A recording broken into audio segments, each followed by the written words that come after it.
Naam, jambo ndugu msikilizaji, wewe unanifuata muda kama na huu kupitia Media Kilipa Kwanza TV.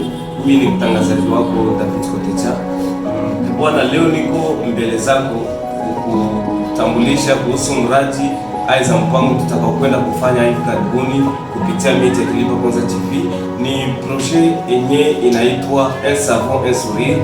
Ni projet ambayo tumeiandaa sisi watu wa Media Kilipa Kwanza TV ili kila mwisho wa mwezi tukuwe naenda angalia wagonjwa huko hospitalini na kuwatia angalau kipande kimoja cha sabuni. Maana ni projet ambayo tumeona iwe serious, na kuifanya iwe serious tumeamua kuifanya kwa mara ya kwanza sisi wenyewe kwa ajili ya kuonesha uhakika watu wote kama tuko serie kwa ile projet. Maana tutakuwa na bezo ya msaada wa kila mmoja kama kusaidia jamii. Kwa wale watu wote wenye moyo safi, wenye moyo wa upendo, tutawahitaji kwenye projet hii ambayo tutaifanya hivi karibuni ya Un Savon Un Sourire. Ni Media Kilipa Kwanza TV.